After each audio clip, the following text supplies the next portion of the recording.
In the dead of night, a police officer stood before a door, repeatedly ringing the doorbell, but there was no response. Finally, a soft voice from inside asked, "Who's there?" The officer replied, "Good evening, I'm a police officer from this area. "How can I help you?" We have received reports of screams coming from your house. Do you need help? Would you mind opening the door?" The door creaked open, revealing a pretty lady standing behind it. He peered inside the doorway for a moment before asking, "Ma'am, are you the owner of this house?" "I am so sorry, officer.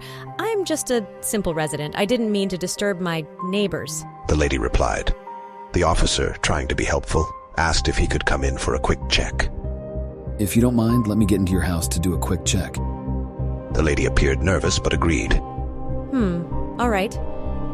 It's just a simple house, officer. Leading the officer through the living room and the kitchen. I like to cook, but I rarely do. It's just too tiring for me. I am not sure why someone complained about me. Maybe it's just a prank call. Satisfied that there was nothing amiss, the officer apologized for the disturbance and decided to leave. "All is fine. I'm sorry to disturb you. I think I should leave now." Before he departed, he complimented the lady, saying, "Ma'am, what a neat and cozy place to live in." As he was about to exit, an odd sound from upstairs caught the officer's attention, prompting him to ask. "Who's upstairs?" The lady became even more nervous and replied, however, Nothing. Really. The officer felt compelled to investigate further. He said, "Ma'am, if you don't mind." Reluctantly, the lady agreed and led the officer up the stairs. Please, come with me." They reached a closed door, and the officer moved to open it. The lady stopped him. "Please don't open the door. I'm sorry, I should have told you earlier." Falling to her knees in a pleading manner, she implored, My son suffers from a strange sickness, which changed his appearance. He screams for hours after shots. He doesn't want anyone to see his strange appearance. Feeling sympathetic, the officer offered a hand to help the lady up. He said reassuringly, "Ma'am, please get up." The officer lost his balance and accidentally fell on top of the lady. In that moment, he caught a whiff of her fragrance, and something unspeakable began to happen between them.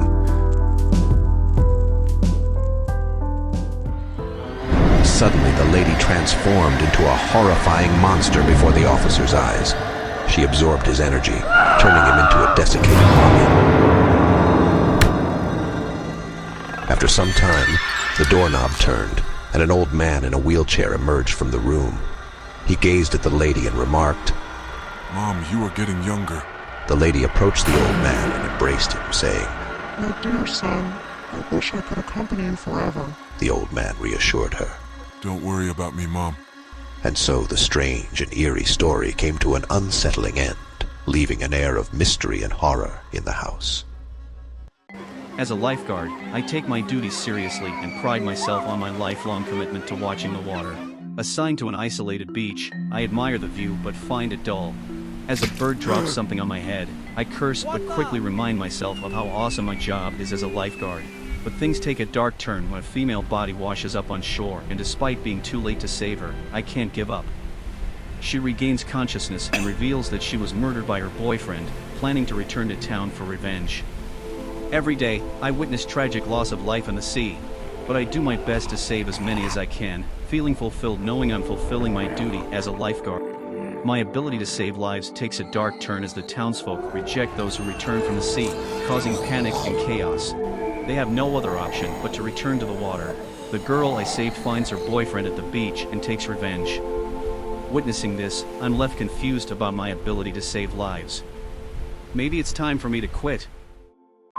In an old photo studio, there was a sad and elderly man, always thinking of his late wife, Alice, who had passed away. He felt a deep emptiness without her. To keep their memories alive, he searched for Alice's old negative films, hoping to relive their happy times together. One day, he decided to develop Alice's photos using chemicals. To his surprise, it seemed like Alice was coming back to life.